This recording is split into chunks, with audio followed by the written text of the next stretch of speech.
कच्ची लस्सी की रेसिपी जिसे बनाना बहुत आसान है और इसके साथ ही इसके बहुत ज़्यादा फ़ायदे हैं। इतने फ़ायदे हैं, इतना इसका यूज़ गर्मियों में होता है।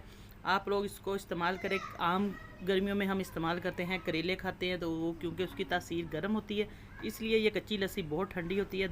थोड़े से दूध से बहुत मज़ेदार लस्सी बनेगी। कैसे बनेगी आज मैं आपको बनाना सिखाऊंगी। ये पीने में बहुत ज़्यादा यमी यमी सी है और ठंडी ठंडी सी है। अमेजिंग रेसिपी है, आप लोगों ने पूरी देखनी है। तो आइए चलते हैं, रेसिपी को मैं बनाना सिखाती हूँ। मेरे पास है जी थोड़ा सा दूध है, ये तकरीबन हाफ़ कप दूध का है। तो हमने क्या करना है, मैं आपको 2 गिलासों के हिसाब से दिखा देती हूँ। इस तरीके से हमने हाफ़ कप दूध का लिया। बहुत ज़्यादा इसके अंदर दूध इस्तेमाल नहीं होगा, तो मैंने दोनों गिलासों में दूध डाल दिया है।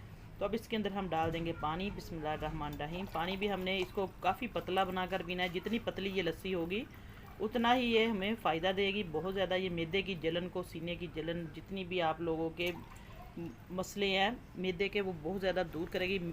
सबसे जो अच्छी चीज़ है कि ये बच्चों को भी बनाकर दे, इससे जो गर्मी दाने वो भी दूर हो जाएंगे। ये हम नमक डाल देंगे इसके अंदर।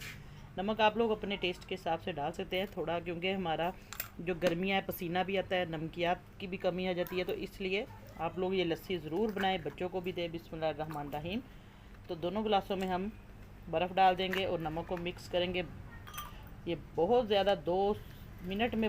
तो इसके अंदर हमने बर्फ़ डाल दी है। नमक आधा टीस्पून मैंने इसके अंदर डाला है, दूसरे गिलास में भी। अब इसको बिस्मिल्लाहिर्रहमानिर्रहीम अच्छे तरीके से हम मिक्स कर देंगे, नमक को और बर्फ़ को।